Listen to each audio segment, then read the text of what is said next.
स्वागत है आप सभी का वैशाली एचडी एकेडमी में, जहां पर दोस्तों आज हम बात करने वाले हैं खाद्य प्रसंस्करण एवं विज्ञान एवं प्रौद्योगिकी के बारे में। और चलिए स्टार्ट करते हैं आज का पहला क्वेश्चन। साथ ही साथ दोस्तों जल्द ही आने वाला है, देखिए आज का एक मोटिवेशन, क्योंकि 21 मई 2022 का जो 21 मई को 2022 का प्रीलिम्स है, और क्या करें क्या ना करें, कौन कौन सी बातें जो है वो हमें ध्यान में रखकर जाना है प्रीलिम्स के पहले, आज वो मोटिवेशन एक लेक्चर आने वाला है, तो आप वो जरूर देखिएगा। चलिए स्टार्ट करते हैं। भारत का ऑर्गेनिक राज्य कौन सा है? दोस्तों सिक्किम। सिक्किम जो है वो भारत का पहला ऑर्गेनिक राज्य है, याद रखेंगे। नेक्स्ट है खाद्य प्रसंस्करण उद्योग मंत्रालय की स्थापना कब की गई है? तो वर्ष 1988 में खाद्य प्रसंस्करण उद्योग मंत्रालय की स्थापना की गई है। खाद्य प्रसंस्करण कितने प्रकार का होता है? दोस्तों खाद्य प्रसंस्करण जो होता है वो 3 प्रकार का होता है, प्राथमिक, द्वितीयक और तृतीयक। बिल्कुल ध्यान से इस लेक्चर को सुनते चलें और रिवीजन करते चलें। भारतीय खाद्य प्रसंस्करण उद्योग देश के कुल खाद्य बाजार का लगभग कितने प्रतिशत है? तो जो खाद्य प्रसंस्करण उद्योग है वो पूरे खाद्य बाजार का लगभग 32% है। दोस्तों खाद्य प्रसंस्करण अर्थात पहले समझ लीजिए खाद्य प्रसंस्करण होता क्या है। दोस्तों डिब्बाबंदी, जो कच्चा माल है या फिर दोस्तों खाद्य सामग्री को, कच्ची खाद्य सामग्री को खाद्य उत्पादों में परिवर्तित करके लंबे समय तक स्टोर करना, उन्हें खाने योग्य बनाना ही खाद्य प्रसंस्करण कहलाता है, जो कि 3 प्रकार का होता है। साथ ही साथ दोस्तों नेक्स्ट बात करते हैं कि प्रधानमंत्री किसान संपदा योजना किस वर्ष प्रारंभ की गई थी? तो जो प्रधानमंत्री किसान संपदा योजना है दोस्तों, ये किस वर्ष प्रारंभ की गई है? जल्दी से आंसर करें। ये प्रारंभ की गई थी वर्ष 2016 को। नेक्स्ट, भारत का पहला मेगा फूड पार्क किस राज्य में स्थापित किया गया है? तो भारत का पूछा गया है, तो दोस्तों ये कहां पर स्थापित किया गया था? याद रखेंगे, आंध्र प्रदेश में। कहां पर? आंध्र प्रदेश में। दोस्तों ये जो मेगा फूड पार्क है ये भारत में 2008 से ही संकल्पना आई है, और दोस्तों अभी तक भारत में लगभग देखिए 42 जो है वो मेगा फूड पार्क स्थापित किए जा चुके हैं, जिनमें से 22 अभी संचालित भी है। नेक्स्ट, ऑपरेशन ग्रीन्स किसके द्वारा प्रारंभ किया गया है? ये अरुण जेटली जी के द्वारा प्रारंभ किया गया था operation Green's. Next, Madhya Pradesh बागवानी एवं खाद्य प्रसंस्करण विभाग की स्थापना कब की गई है? तो दोस्तों वर्ष 1982 में। देखिए यदि हम बात करें मध्य प्रदेश में बागवानी और खाद्य प्रसंस्करण विभाग की स्थापना वर्ष 1982 में स्थापित की गई है। जबकि भारत की बात करें तो भारत में खाद्य प्रसंस्करण उद्योग मंत्रालय की स्थापना जो है वो वर्ष 1988 में। ये क्या है? खाद्य प्रसंस्करण उद्योग मंत्रालय है। ये क्या है दोस्तों? ये विभाग है मध्य प्रदेश का 1982। कंफ्यूजन नहीं होना चाहिए, इसलिए यहाँ पर दोनों क्वेश्चन मैंने आपको कवर करा दिए। नेक्स्ट है माइक्रोबियल के विकास को कौन रोकता है? दोस्तों माइक्रोबियल विकास को कौन रोकता है? तो चाहे वो नमक हो, तेल हो, शक्कर हो, ये सभी रोकते हैं। नेक्स्ट, उच्च तापमान पर खाद्य सामग्री को एयर टाइट बॉक्स में सील करके रखा जाता है। इस विधि को क्या कहा जाता है ना? इस विधि को दोस्तों किस नाम से जाना जाता है? याद रखेंगे, कनिंग कहलाती है ये विधि। क्या कहलाती है? कनिंग के नाम से जाना जाता है। एयर टाइट करके बॉक्स में सील करके रखा जाता है। ठीक है। प्रकाश संश्लेषण के आधार पर पौधों को कितने भागों में वर्गीकृत किया गया है? दोस्तों 3 भागों में पौधे को वर्गीकृत किया गया है। ऐसे पौधे जिनमें पुष्पन के लिए 9 से 13 घंटे की आवश्यकता होती है, उन्हें क्या कहा जाता है? मध्य दिवस पादप। ये जो लेक्चर है ये दोस्तों आपके क्विक रिवीजन के लिए, बहुत सारे जो डाउट है उनको क्लियर करने के लिए और एक्स्ट्रा फैक्ट कवर कराने के लिए है। देखिए तो 9 से 13 घंटे की आवश्यकता होती है पुष्पन के लिए। ऐसे पौधे जो हैं वो मध्य दिवस पादप के रूप में जाने जाते हैं। रेचिंग नामक कृषि पद्धति का संबंध कहाँ से है? तो याद रखेंगे, जो रीचिंग नामक कृषि पद्धति है वो एक मिश्रित खेती का क्या होता है? प्रकार होता है, जिसमें दोस्तों क्या किया जाता है कि किसी भी प्रकार से इसमें जो भेड़, बकरी आदि को छोड़ दिया जाता है। वह क्या, कौन सी कृषि कहलाती है? तो रेचिंग कृषि के नाम से जानी जाती है। नेक्स्ट दोस्तों, यदि और सबसे ज्यादा भारत में यदि रेचिंग कृषि है वो कहाँ पर होती है? तो याद रखेंगे, लद्दाख में।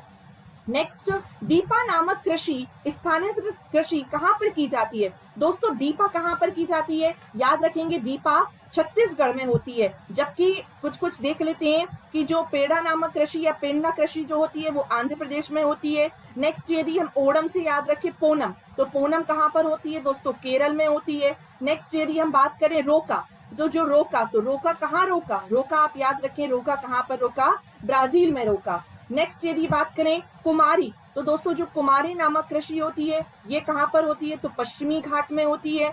साथ ही साथ यदि हम बात करें, देखिए याद रखें, जो हमारा मध्य प्रदेश है, हमारे मध्य प्रदेश में की जाती है चिमाता, भील जनजाति करती है, चिमाता हो गया। फिर बेबार कृषि हो गया, बैगा जनजाति करती है, चिमाता हो गया, बेबार हो गया, दाहिया कृषि हो गया। ये सब कहाँ पर होती है दोस्तों, तो हमारे मध्य प्रदेश में होती है। याद रखें, दीपा नामक कृषि कहाँ पर होती है, तो छत्तीसगढ़ में होती है। साथ ही साथ दोस्तों नेक्स्ट क्वेश्चन की बात कर लेते हैं। नेक्स्ट क्वेश्चन है हमारा कि किस कृषि का संबंध अंडमान निकोबार से है। दोस्तों किस कृषि का संबंध अंडमान निकोबार से है, तो देखिए यदि हम बात करें अंडमान निकोबार की, तो कौन सी ऐसी कृषि है जिसका संबंध अंडमान निकोबार से है, जल्दी से आंसर करें, अंडमान निकोबार से संबंधित कृषि। तो दोस्तों यदि हम बात करें पोंडू, तो अभी अभी हम पढ़कर आए थे कि पोंडू तो कहाँ पर होती है, तो उड़ीसा में होती है, तो ये आंसर नहीं हो सकता। अभी पढ़ा हमने दीपा, देखिए ये क्वेश्चन को जो है वो सॉल्व करने का तरीका है, तो दीपा कहाँ पर होती है, छत्तीसगढ़ में होती है। अब दोस्तों यदि हम बात करें बेबर या ददिया कृषि, तो जो बेबर या ददिया कृषि है ये कहाँ पर होती है, मध्य प्रदेश में होती है। अब बच्चा कौन सा, जो पामलू कृषि है वो कहाँ पर होती है दोस्तों, अंडमान निकोबार में होती है। तो इसका ऑप्शन नंबर 1 जो पामलू है वो राइट आंसर है। नेक्स्ट, ऐसी कृषि जहां पर फसलों के लिए आवश्यक मात्रा में, ऐसी कृषि जहां फसलों के लिए आवश्यक मात्रा में वर्षा होती है, मतलब वर्षा की जो है वो आवश्यकता कितनी होनी चाहिए, ज्यादा नहीं होनी चाहिए, तो उसे क्या कहा जाता है, ऐसी कृषि को दोस्तों आर्द्र कृषि के नाम से जाना जाता है, जहां पर वर्षा कम होती है। इसरो ने, नेक्स्ट हम बात करते हैं विज्ञान एवं प्रौद्योगिकी कि इसरो ने अपना पहला स्वदेशी उपग्रह किस वर्ष लॉन्च किया था। तो देखिए इसरो की स्थापना कब हुई है, तो आपको पता होना चाहिए कि जो 15 अगस्त वर्ष 1969 में इसरो की स्थापना हुई है। विक्रम साराभाई अंतरिक्ष के जनक माने जाते हैं, जबकि हम बात करें होमी जहांगीर भाभा को परमाणु ऊर्जा का जनक माना जाता है। और इसरो ने अपना जो पहला उपग्रह है वर्ष 1980 में क्या किया था, लॉन्च किया था। नेक्स्ट, जो किस वर्ष, और ये जो है वो SLV था, क्या था, SLV satellite launch vehicle. Bharat में किस वर्ष जो GSLV का निर्माण किया गया था। भारत में यदि हम बात करें तो वर्ष 2001 में GSLV का निर्माण किया गया था, GSLV। देखिए आप समझ लीजिए, सबसे पहले आया SLV के बाद दोस्तों आया ASLV आया। SLV मतलब होता है सैटेलाइट लॉन्च व्हीकल, ASLV मतलब होता है ऑग्यूमेंटेड सैटेलाइट लॉन्च व्हीकल, फिर आता है PSLV polar satellite launch vehicle, फिर आता है दोस्तों GSLV जियो स्टेशनरी सैटेलाइट लॉन्च व्हीकल। फिर उसके बाद दोस्तों अब आ रहा है ना, यदि अब आ रहा है जो RSLV मतलब होता है रीयूजेबल सैटेलाइट लॉन्च व्हीकल, कि जब एक बार सैटेलाइट को अंतरिक्ष में भेज दिया जाएगा और उसका पुनः फिर से क्या किया जा सकता है, उपयोग किया जा सकता है। ये नई टेक्नोलॉजी है, ये 5वीं पीढ़ी चल रही है किसकी, उपग्रह की, ये याद रखेंगे। तो GSLV कब आया, 2001 में आया। नेक्स्ट है मंगलयान का प्रक्षेपण किसकी सहायता से किया गया था। तो मंगलयान जो गया है वह PSLV C-25, याद रखें भारत जो है वो पहली बार में सफलता हासिल की है मंगलयान प्रक्षेपण में, मॉम मिशन के नाम से भी इसे जानते हैं, PSLV C-25। राजा रमन्ना प्रौद्योगिकी केंद्र किस संगठन के अंतर्गत कार्य करता है। दोस्तों ये परमाणु विभाग के अंतर ही कार्य करता है राजा रमन्ना, याद रखेंगे। 19 फरवरी वर्ष 1984 को इसकी स्थापना हुई है राजा रमन्ना लेजर प्रौद्योगिकी केंद्र की, और इसका मुख्यालय इंदौर में है।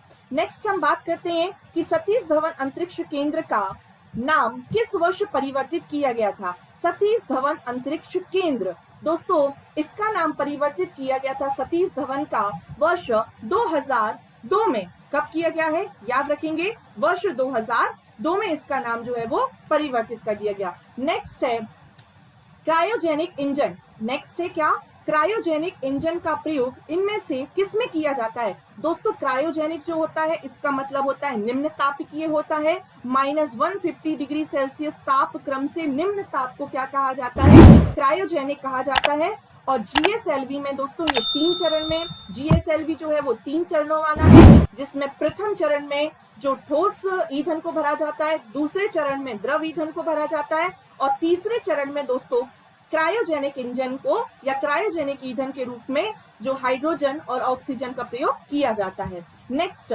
तीसरी पीढ़ी के जो टैंक रोधी मिसाइल है उसे किस नाम से जाना जाता है? दोस्तों, जो तीसरी पीढ़ी की टैंक रोधी मिसाइल है उसे नाग के नाम से जाना जाता है, याद रखेंगे। नेक्स्ट, अब हम बात करते हैं कि जो इंडिगो है ये किससे संबंधित है? ये इंडिगो है, ये दोस्तों DRDO का क्या है? ये DRDO से ही संबंधित है इंडिगो। DRDO की स्थापना वर्ष 1958 में की गई थी, याद रखेंगे। इसका मुख्यालय दोस्तों नई दिल्ली में आता है और इसका ध्येय वाक्य है वलस्य मूलम विज्ञानम, वलस्य मूलम विज्ञानम। नेक्स्ट है जो बार्क है, इसका मुख्य दर्शन क्या है? बार्क जो है दोस्तों, यदि बार्क की बात करते हैं, बहुत ही इंपॉर्टेंट है बार्क, जिसकी स्थापना कब की गई थी? बार्क की स्थापना तो 3 जनवरी की गई थी। 3 जनवरी वर्ष 1954 को बार्क की स्थापना की गई थी, है ना। और किसने की थी? तो भारत में जो परमाणु विभाग के जनक माने जाते हैं विक्रम भाई साराभाई, है ना, होमी जहांगीर भाभा, इन्होंने ही इसकी स्थापना की थी बार्क की।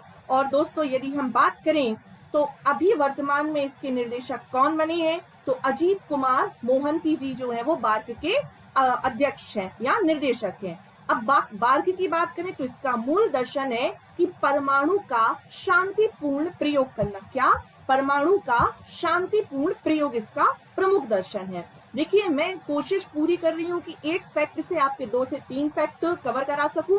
दोस्तों, यदि आपको लेक्चर अच्छा लग रहा हो तो शेयर जरूर करें और बेल आइकॉन को जरूर प्रेस करें। टेलीग्राम और इंस्टाग्राम पर भी मुझे फॉलो करें। नेक्स्ट, भारत का पहला डिजिटल कंप्यूटर संस्था जो है वो किसने बनाया था? भारत का जो पहला डिजिटल कंप्यूटर है ये किसने बनाया था? दोस्तों, याद रखिए TIFR के द्वारा जो है वो Tata institute of fundamental research, जिसकी स्थापना 1945 में हुई थी, उसने ही क्या बनाया है? तो याद रखिए पहला digital computer. Next, Covid swords 2 है ना, कोविड सॉर्स 2 जो डिटेक्शन प्रणाली है RT लैंप किसने विकसित की है? तो क्वेश्चन आ सकता है कि जो RT लैंप है ये किसके द्वारा विकसित किया गया है? दोस्तों, इससे एक ना एक क्वेश्चन जो है वो कोविड चला जरूर गया है लेकिन एक क्वेश्चन आएगा ही आएगा। तो ये जो RT लैंप है ये किसके द्वारा प्रारंभ किया गया था? तो ये भी दोस्तों TIFR के द्वारा, जो Tata institute of fundamental research है,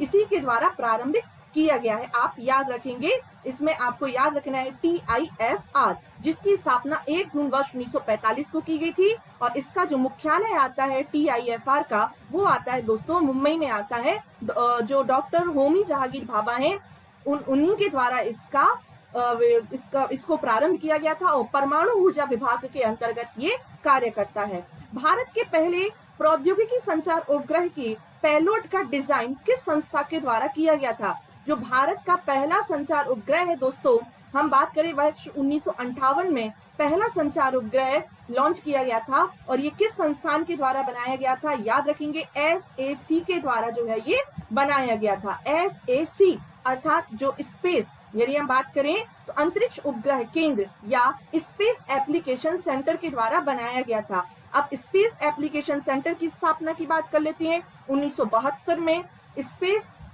एप्लीकेशन सेंटर की स्थापना हुई थी, जिसका मुख्यालय याद रखेंगे कहां पर आता है? तो अहमदाबाद में स्थित है। अहमदाबाद गुजरात में स्थित है, जो दूर संचार और टेलीविजन उपग्रहों के निर्माण के लिए उत्तरदायी है। नेक्स्ट, निम्नलिखित में से एंटीना को डीप स्पेस एंटीना के रूप में जानते हैं। किसे डीप स्पेस एंटीना के रूप में जानते हैं? दोस्तों, यदि जो 18 मीटर का जो एंटीना होता है उसे डीप स्पेस एंटीना के रूप में जानते हैं। तो ऑप्शन नंबर जो सी होगा वो इसका राइट आंसर होगा। नेक्स्ट क्वेश्चन की बात कर लेते हैं। नेक्स्ट क्वेश्चन है हमारा कि प्रारंभ में किस संस्थान को थुम्बा भू, ये थुम्बा है, थुम्बा भू मध्य रेखीय रॉकेट प्रक्षेपण केंद्र के तौर पर बनाया गया था? प्रारंभ में किस संस्थान को थुम्बा भू, यदि आपको याद है कि थुम्बा में किसका क्या है कार्यालय है या किसका मुख्यालय, तो आप इसका आंसर सही कर सकते हैं। दोस्तों, यदि हम बात करें VSSC Vikram Sarabhai space centre की बात करें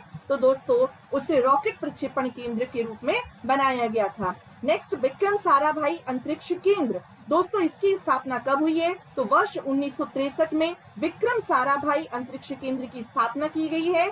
21 नवंबर वर्ष 1963 को। इसका मुख्यालय कहाँ पर आता है ये याद रखेंगे, तिरुवनंतपुरम में इसका मुख्यालय स्थित है। और अभी तक जो है, जो ASLV है, SSLV है ना, इन सबके प्रक्षेपण यान का जो निर्माण है वो इसी ने किया है, विक्रम साराभाई स्पेस सेंटर ने। नेक्स्ट, एशिया के प्रथम अंतरिक्ष विश्वविद्यालय के रूप में स्थापित किसे किया गया है? तो एशिया का प्रथम अंतरिक्ष विश्वविद्यालय, मोस्ट IMP क्वेश्चन, तो याद रखेंगे जो IIST है। IIST की बात करें तो इसी ने क्या किया है, आप याद रखेंगे, पहला अंतरिक्ष विद्यालय स्थापित किया है। नेक्स्ट, विज्ञान एवं प्रौद्योगिकी प्रतियोगिता से संबंधित उत्सव कौन सा है? तो जो विज्ञान एवं प्रौद्योगिकी की प्रतियोगिता होती है, याद रखेंगे, कॉन्सेशिया के नाम से जाना जाता है। जिसे किस नाम से जाना जाता है? तो कॉन्सेशिया के नाम से जाना जाता है। उपग्रह के द्वारा लिए गए चित्रों को जन सामान्य तक ले जाने का कार्य कौन करता है? तो ये काम करता है NRSC। याद रखेंगे, NRSC ही क्या करता है, जो उपग्रह के द्वारा लिए जाते चित्र जो लिए जाते हैं वो किसे भेजता है? तो जन सामान्य तक ले जाता है। नेक्स्ट, कौन सी संस्था इसरो की व्यावसायिक विंग की तरह कार्य करती? मोस्ट IMP, जो इसरो का व्यावसायिक विंग है वो क्या कहलाता है? एंट्रिक्स कहलाता है, जिसकी स्थापना 1992 में की गई थी। ये भी क्वेश्चन आ चुका है। किसकी संस्था है ये? इसरो की ही संस्था है, एंट्रिक्स। निम्न में से निम्न पृथ्वी कक्षा की कक्षीय अवधि लगभग कितनी होती है? दोस्तों जो निम्न भूकक्षा है, यहाँ पर क्वेश्चन को ध्यान से पढ़ेंगे, जो निम्न भूकक्षा है उसकी अवधि कितनी होती है? तो 4 घंटे की होती है। कक्षा की कक्षीय अवधि पूछा है। चंद्रयान 1 फर्स्ट और सेकंड, चंद्रयान फर्स्ट और सेकंड को पृथ्वी की किस कक्षा में स्थापित किया गया था? याद रखेंगे, GEO में। क्या कहां पर स्थापित किया गया था? तो GEO में इसे जो है वो स्थापित किया गया था। देखिए, यदि हम बात करें तो पृथ्वी की जो 3 प्रकार से कक्षाएं होती हैं, एक होता है दोस्तों LEO होता है, जो अर्थ ऑर्बिट होता है। दूसरी की बात करें MEO होता है, जो मीडियम अर्थ ऑर्बिट होता है। और एक होता है GEO होता है दोस्तों, जियो अर्थ ऑर्बिट होता है। जिसमें GEO जो होता है, ये क्या होता है? GEO होता है जिसमें उपग्रह की जो कक्षा है वो 24 घंटे क्या करता है? 24 घंटे में पृथ्वी की एक परिक्रमा करता है। GEO है ना, जियो अर्थ ऑर्बिट। और यहीं पर गया था चंद्रयान और Chandrayaan first, Chandrayaan second. LEO मतलब कि LEO भी हम पढ़कर आए थे कि लो अर्थ ऑर्बिट जो है किस स्थिति में रहकर कार्य करते हैं। दोस्तों यदि हम बात करें तो ये ध्रुवीय कक्षा में रहकर ही क्या करते हैं? तो पृथ्वी की परिक्रमा पूरी करते हैं, जिनमें 90 से लेकर 180 मिनट में पृथ्वी की एक परिक्रमा करते हैं। 90 मिनट से लेकर 180 मिनट तक। नेक्स्ट बात करते हैं कि सूर्य तुल्यकारी कक्षा पृथ्वी सतह से कितने ऊंचाई पर स्थित होती है? जो सूर्य तुल्यकालिक कक्षा होती है वो कितनी ऊंचाई पर स्थित होती है? दोस्तों 36, देखिए याद रखेंगे, लगभग 36,000 जो किलोमीटर की ऊंचाई पर स्थित होती है। नेक्स्ट हम क्वेश्चन की बात करते हैं।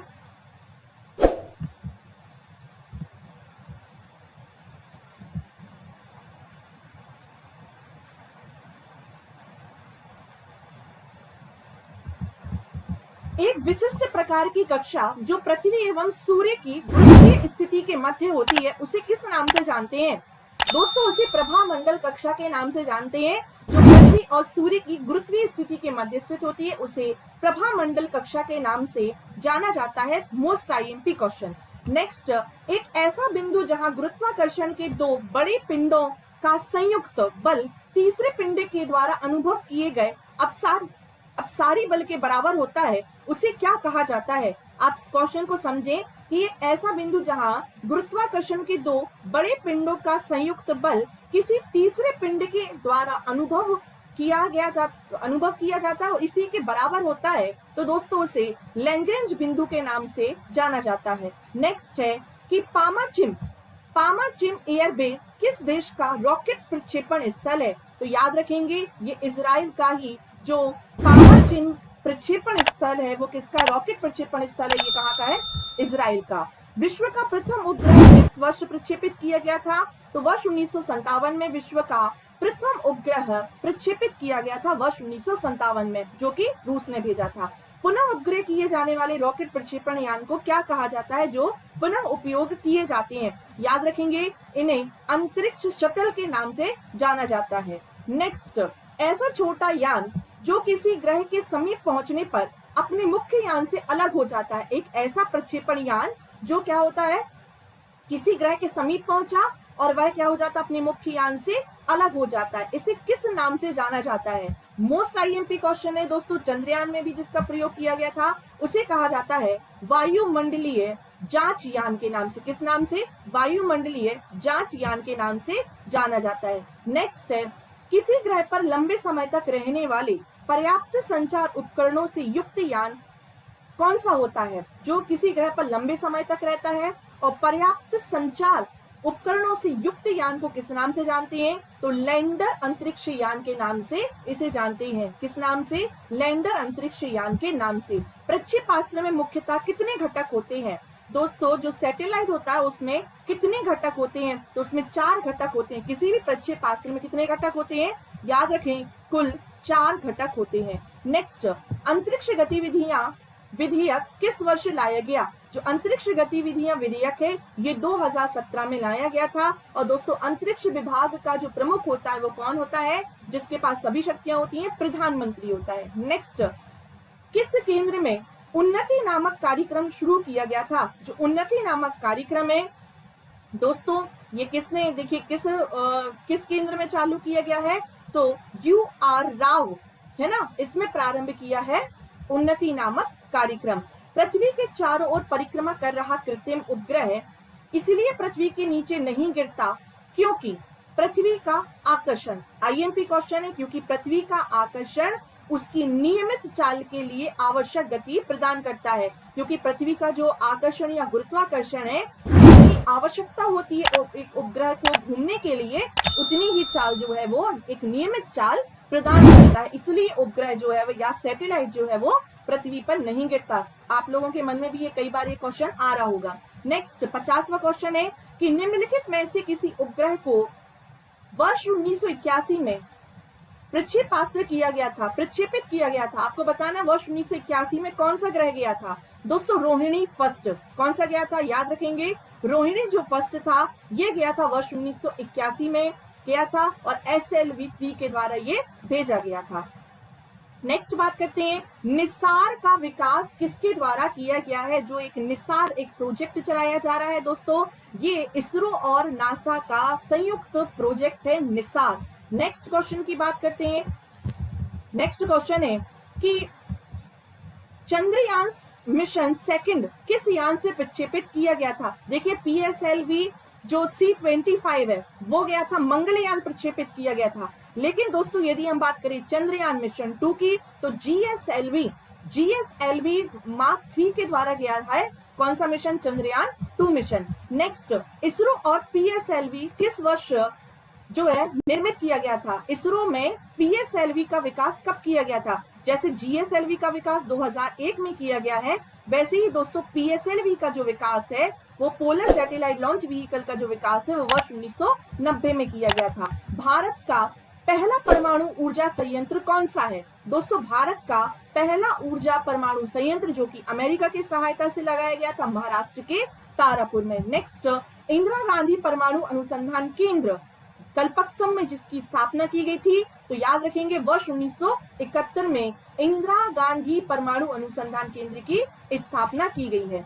नेक्स्ट क्वेश्चन की बात करते हैं कि भारत भूमि से छोड़ा गया पहला उपग्रह कौन सा है? जो कि भारत भूमि से छोड़ा गया था। दोस्तों, कुछ लोग जो है वो आर्यभट्ट बोल रहे होंगे, ये गलत है, क्योंकि ये देखिए भारत से नहीं छोड़ा गया था, वैंकूवर से छोड़ा गया था 19 अप्रैल 1975 को। लेकिन दोस्तों, जो रोहिणी नामक उपग्रह है ये भारतीय भूमि से छोड़ा गया पहला उपग्रह है, ये याद रखें। नेक्स्ट, अब हम बात करते हैं किस मिसाइल की चाल 8, यदि किसी मिसाइल की जो चाल है वो 8 मैक है, उसे किस श्रेणी की मिसाइल माना जाएगा? यदि किसी मिसाइल की मैक संख्या है वो 8 है तो उसे किस प्रकार की, तो याद रखेंगे ये हाइपरसोनिक मिसाइल में आता है। कौन सी मिसाइल के अंतर्गत आता है? हाइपरसोनिक मिसाइल के अंतर्गत आता है। नेक्स्ट, अंतरिक्ष जाने वाली पहली महिला यात्री कौन है? तो याद रखें ये कौन थी? अंतरिक्ष जाने वाली पहली महिला यात्री कौन थी? तो तारशकोवा जो थी वो वेलेंटीना तारशकोवा इनका पूरा नाम है, याद रखेंगे। जबकि भारत की कौन थी? तो कल्पना चावला। भारत की प्रथम निजी उपग्रह कौन सी है? भारत का जो प्रथम निजी उपग्रह है वह कौन सा है? तो याद रखेंगे जो एक्सिडसैट फर्स्ट है, ये भारत का पहला निजी उपग्रह है। निजी जरूर शब्द याद रखें, तो निजी याद रखें, है ना। तो एक्सिडसैट भारत का पहला निजी उपग्रह है। पीएसएलवी किस पीढ़ी का प्रक्षेपण यान है? तो पीएसएलवी जो है ये कहाँ का है? तो तृतीय। अभी मैंने बताया था आपको, पहले आया था एसएलवी आया, फिर आता है एएसएलवी आया, फिर आता है कौन सा? पीएसएलवी आया, और फिर उसके बाद में आया जीएसएलवी आया, और जीएसएलवी के बाद जो है अभी आरएसएलवी, 5वीं पीढ़ी चल रही है। उपग्रह प्रक्षेपण यान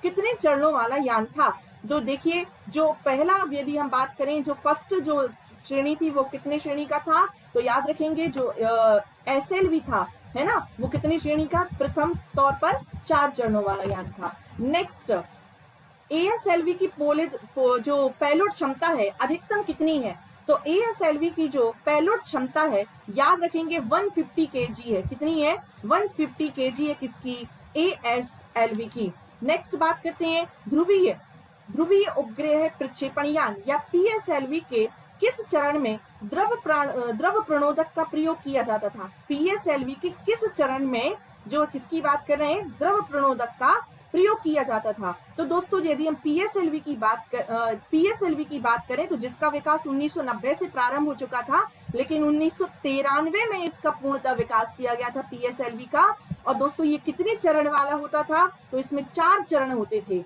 जिसमें यदि हम बात करें पहले चरण की और तीसरे चरण की बात करें तो जिसमें ठोस ईंधन का प्रयोग किया जाता था, जबकि दूसरे और चौथे में द्रव ईंधन का प्रयोग किया जाता था। अब देख लेते हैं दूसरा और चौथा चरण। तो देखिए चौथा दिया नहीं है, दूसरा दिया है, तो दूसरा इसका राइट आंसर होगा। समझ में आ रहा होगा आपको, मैं फिर से रिपीट कर देती हूँ। पीएसएलवी जो था वो 4 चरणों वाला प्रक्षेपण यान था, जिसमें पहले में और तीसरे चरण में किसका प्रयोग किया जाता था? ठोस ईंधन का प्रयोग किया जाता था, और जो दूसरे और चौथे चरण में है वो द्रव ईंधन का प्रयोग किया जाता है। नेक्स्ट अब हम बात करते हैं कि क्रायोजेनिक इंजन किस सिद्धांत पर कार्य करता है? तो ये निम्न तापीय सिद्धांत पर कार्य करता है, -150 डिग्री सेल्सियस से कम टेम्परेचर पर काम करता है।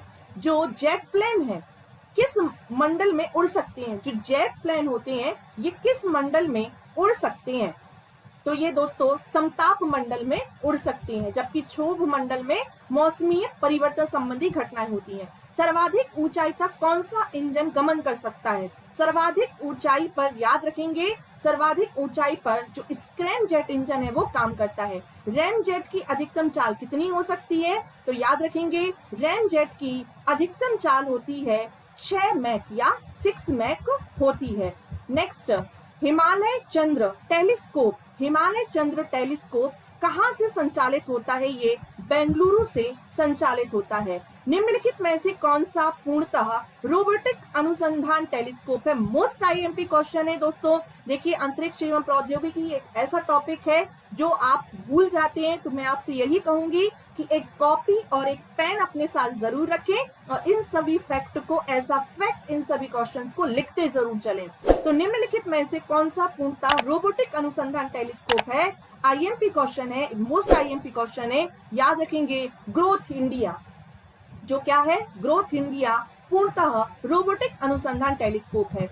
इनसेट के बारे में निम्नलिखित कथनों पर विचार कीजिए। इनसेट यह अंतरिक्ष विभाग एवं भारतीय मौसम विज्ञान विभाग का एक संयुक्त उपग्रह है, या फिर दोस्तों यह विश्व की सबसे बड़ी घरेलू संचार प्रणाली है। किसके बारे में बताना है? इनसेट के बारे में बताना है। तो दोस्तों इनमें से कोई नहीं, क्योंकि इनसेट की यदि जब हम बात करते हैं तो दोस्तों जो इनसेट है ये जियो स्टेशनरी या फिर जीएसएलवी का ही क्या है? जीएसएलवी का ही भाग है। और ये जो यदि हम इसकी बात करते हैं तो ये देखिए घरेलू संचार प्रणाली नहीं है, क्योंकि घरेलू संचार प्रणाली क्या है, तो हमने इसके लिए अलग से IRNSS की स्थापना की है ना, जो भारत की एक GPS की तरह एक भारत का ये क्या है, घरेलू संचार प्रणाली है। तो इनमें से कोई नहीं, ये GSLV का ही एक उदाहरण है। नेक्स्ट, दूर संचार प्रणाली के लिए प्रयोग होने वाला भारतीय उपग्रह श्रृंखला कौन सी है, जो दूर संचार प्रणाली के लिए उपयोग में लाई जाती है। तो दोस्तों याद रखेंगे, दूर संचार प्रणाली के लिए उपयोग होने वाली, देखिए ये हमने क्या पढ़ा, विश्व की घरेलू संचार प्रणाली, तो ये देखिए याद रखेंगे, इनसेट जो है ये क्या है, तो ये दूर संचार प्रणाली है लेकिन घरेलू नहीं है, ये GSLV का ही एक भाग है। नेक्स्ट, चंद्रयान फर्स्ट की कुल लागत कितनी थी, चंद्रयान फर्स्ट 11 अक्टूबर वर्ष 2008 को, और दोस्तों यदि हम बात करें तो 380 करोड़ की क्या थी, तो लागत थी, 380 करोड़ लागत से बना था चंद्रयान फर्स्ट। उपग्रह चंद्रयान फर्स्ट में कुल कितने पेलोड थे, तो उपग्रह जो चंद्रयान फर्स्ट था इसमें कुल पेलोडों की संख्या यदि आपसे पूछी जाए तो कुल 11 पेलोड थे। मंगलयान को कब प्रक्षेपित किया गया था, दोस्तों मंगलयान को 5 नवंबर वर्ष 2013 को प्रक्षेपित किया गया था। निजी अंतरिक्ष अवलोकित स्थापित करने वाला भारत विश्व का कौन सा राष्ट्र है जिसने एक निजी जो है वो अंतरिक्ष अवलोकित किया है या अंतरिक्ष में अपना एक स्पेस सेंटर बनाया है। तो यदि हम बात करें, ये देखिए कौन सा बन चुका है, तो अभी आपको ये बहुत ही IMP क्वेश्चन है कि निजी अंतरिक्ष, दोस्तों निजी तौर पर अभी जो है वो भारत में एक भी ऐसा सैटेलाइट नहीं है जहां पर स्पेस सेंटर जो है वो बनाया गया है। नेक्स्ट हम बात करते हैं कि जबकि अमेरिका जो है वो अमेरिका ने अपने निजी तौर पर सबसे ज्यादा स्पेस सैटेलाइट्स जो है वो भेजे हैं, और साथ ही साथ दोस्तों वहां पर घरेलू तौर पर जो है वो स्पेस सेंटर की स्थापना की है। रॉकेट के माध्यम से अंतरिक्ष जाने वाला प्रथम जानवर कौन है, तो जो रॉकेट के माध्यम से पहली बार गया था दोस्तों, रॉकेट के माध्यम से पूछा है तो बंदर है। याद रखें, क्वेश्चन को ध्यान से पढ़ें, रॉकेट के माध्यम से अंतरिक्ष पर जाने वाला कौन है, तो बंदर, और सबसे पहले जो गया था वो लाइका नामक बिच थी। नेक्स्ट, सर्वप्रथम इंसान किस अंतरिक्ष यान के माध्यम से अंतरिक्ष गया था, तो सबसे पहले जो अंतरिक्ष यान जिसका नाम था बोस्टक फर्स्ट, यूरी गागरिन गए थे, रूस के थे।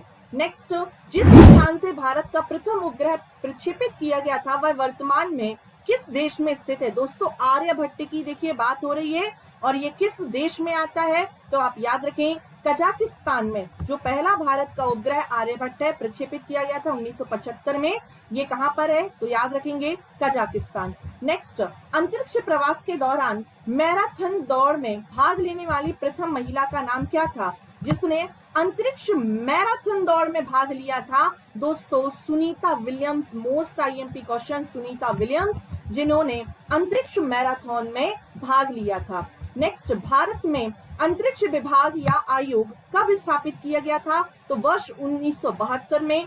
याद रखेंगे, अंतरिक्ष विभाग की स्थापना 1972 में की गई थी, विक्रम साराभाई जनक मानी जाती है।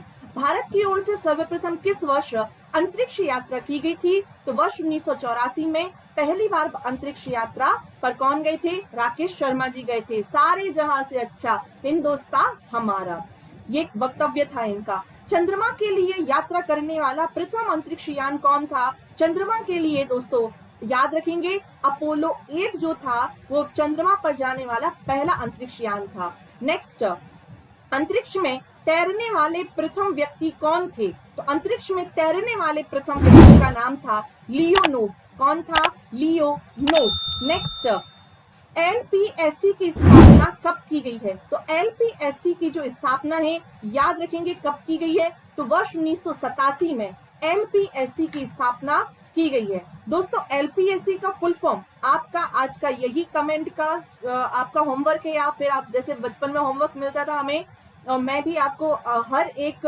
लेक्चर में कुछ ना कुछ कमेंट करने जरूर देती हूँ। तो दोस्तों आपको बताना है कि LPSC का फुल फॉर्म क्या है, जरूर बताएंगे सभी लोग। इसकी स्थापना वर्ष 1987 में की गई है। चंद्र मिशन 2 में प्रयोग किए गए रोवर में कितने पहिए थे, तो दोस्तों यदि चंद्र मिशन 2 में जो रोवर प्रयोग किया गया था उसमें कुल पहियों की संख्या कितनी थी?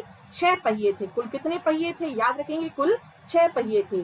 चंद्रयान फर्स्ट में पेलोड कितनी थी? 11। और चंद्रयान फर्स्ट को चंद्रमा की कक्षा में स्थापित होने में कुल कितना समय लगा था? दोस्तों कुल देखिए 15 दिन लगे थे। कितने दिन लगे थे? तो चंद्रमा की कक्षा में कुल कितना समय लगा था? तो आप याद रखेंगे 15। नेक्स्ट 15 माह की बात हो रही है यहाँ पर, है ना।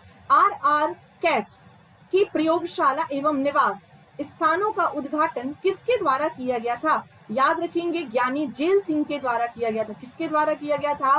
ज्ञानी जेल सिंह के द्वारा किया गया था। दोस्तों यदि हम RR कैट की बात करते हैं तो RR कैट की स्थापना कब की गई है? तो 19 फरवरी वर्ष 1984 को इसकी स्थापना की गई थी। लेकिन इसकी स्थापना या उद्घाटन किसके द्वारा किया गया था? तो ज्ञानी जेल सिंह जी के द्वारा किया गया था। यह परमाणु ऊर्जा विभाग की ही एक इकाई है। लेजर के पूर्ण रूप से ए का अर्थ क्या होता है? तो देखिए यदि हम बात करें एम्प्लीफिकेशन, क्या होता है? Amplification, light amplification by stimulated emission of radiation क्या होता है? लेजर का फुल फॉर्म होता है।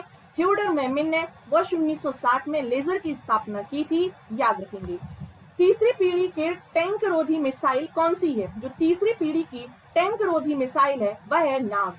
कॉस्मिक रे यूनिट के भीतर किसने सर्वप्रथम कार्य करना प्रारंभ किया था? तो कॉस्मिक रे यूनिट के भीतर तो याद रखेंगे जो Tata institute of fundamental research है TIFR ने ही सबसे पहले कॉस्मिक रे यूनिट के भीतर कार्य करना प्रारंभ किया था। निम्न में से किस संस्था का उद्देश्य मॉडलिंग के माध्यम से वातावरण व्यवहार की भविष्यवाणी विकसित करना है ना, कि मॉडलिंग के माध्यम से वातावरण व्यवहार की भविष्यवाणी विकसित करना है? तो दोस्तों याद रखें NARL, याद रखेंगे आप, NARL ही क्या किया है? तो ये भविष्यवाणी मॉडलिंग के माध्यम से भविष्यवाणी विकसित की है। नेक्स्ट बात करते हैं कि खाद्य प्रसंस्करण से संबंधित मध्य प्रदेश का, खाद्य प्रसंस्करण से संबंधित मध्य प्रदेश का प्रथम उद्योग किस जिले में स्थापित किया गया है? दोस्तों मध्य प्रदेश में केवल 2 ही क्या है? मेगा फूड पार्क है। एक अवंती मेगा फूड पार्क है ना। ये बहुत ही IMP 2008 से ही प्रारंभ किया गया था खाद्य प्रसंस्करण में मेगा फूड पार्क का। और दोस्तों जो मध्य प्रदेश में पहला उद्योग किस जिले में स्थापित किया गया था? होशंगाबाद में। किस जिले में खाद्य प्रसंस्करण से संबंधित पहला उद्योग आया था? कहां पर? तो होशंगाबाद में। नेक्स्ट, किस जिले में मेगा फूड पार्क स्थापित नहीं है? तो किस जिले में मेगा फूड पार्क, अभी मैं बताने वाली थी यही, तो मैंने सोचा आगे क्वेश्चन आने वाला है। तो मेगा फूड पार्क दोस्तों जो नहीं है, आपको याद रखना है, वह होशंगाबाद में नहीं है। जबकि खरगोन में दोस्तों यदि हम बात करें, खरगोन में है ना, क्या है? तो मध्य प्रदेश का पहला फूड पार्क जो है वो स्थापित किया गया है। नेक्स्ट बात करते हैं कि सोयाबीन किस कुल का पौधा है? जो सोयाबीन है ये किस कुल का पौधा है? तो आपको बताइए कि खरगोन की जब हम बात कर रहे थे तो खरगोन में इंडस, नाम क्या है इसका? इंडस मेगा फूड पार्क है। क्या है? इंडस मेगा फूड पार्क है।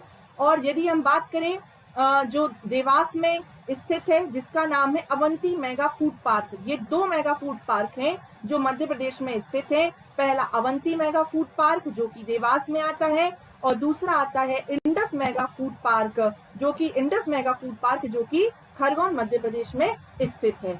नेक्स्ट, सोयाबीन किस कुल का पौधा है? दोस्तों ये लेग्यूमिनेस कुल का पौधा है। नेक्स्ट, पंचमिशन का संबंध किससे है? पंचमिशन का संबंध सूर्य से है। सर्वप्रथम रॉकेट डिजाइन किसने किया था? तो सर्वप्रथम रॉकेट डिजाइन करने वाले याद रखेंगे तो वार्नर वोन जो वान थे, वार्नर वोन वान क्या है? रॉकेट डिजाइन तैयार करने वाले व्यक्ति थे। शुक्रयान फर्स्ट किस वर्ष हेतु प्रस्तावित किया गया है? शुक्र की कक्षा में जाकर देखिए शुक्र से संबंधित जानकारी उपलब्ध कराएगा। तो ये है दोस्तों 2024 तक मिशन शुक्रयान फर्स्ट जाएगा। गन्ने में जो लाल सड़न होती है ये किसके कारण होती है? Most IMP question. तो ये होती है कैलोरोट्राइकम फेलमेरम के कारण होती है। नेक्स्ट, आलू में पाया जाने वाला जो लेट ब्लाइट रोग है ये किसके कारण होता है? तो दोस्तों ये कवक के कारण होता है, ये आप याद रखेंगे। मोस्ट IMP है। मैं आपको कुछ खाद्य प्रसंस्करण से संबंधित कुछ अन्य जानकारियां मैं आपको बता देती हूँ। कि मध्य प्रदेश की यदि हम बात कर रहे हैं मध्य प्रदेश की, तो मध्य प्रदेश में दोस्तों 22 दिसंबर 2005 को खाद्य प्रसंस्करण विभाग की स्थापना की गई थी और भरत सिंह कुशवाहा जो है वो खाद्य प्रसंस्करण विभाग के मंत्री बनाए गए थे। कौन? भरत सिंह कुशवाहा। याद रखेंगे। जहां पर मध्य प्रदेश में दोस्तों 2 मेगा फूड पार्क हैं, 11 कुल फूड पार्क हैं। 2 मेगा फूड पार्क हैं, कुल 11 क्या हैं? फूड पार्क हैं। ये आप याद रखेंगे। इसी के साथ साथ दोस्तों जो निकोलस एपार्ट हैं, इन्हें क्या माना जाता है? खाद्य प्रसंस्करण का जनक माना जाता है। भारतीय खाद्य प्रसंस्करण अनुसंधान केंद्र कहाँ पर स्थित है? यदि आपसे कहीं पूछ ले कि भारत में भारतीय खाद्य प्रसंस्करण अनुसंधान केंद्र कहाँ पर स्थित है, तो इसका आंसर आप करेंगे तंजावर, तमिलनाडु। कहाँ पर स्थित है? तो तंजावर, तमिलनाडु में स्थित है भारतीय खाद्य प्रसंस्करण अनुसंधान केंद्र। इसी के साथ मिलते हैं हम नेक्स्ट वीडियो में। धन्यवाद। जय हिंद, जय भारती। धन्यवाद।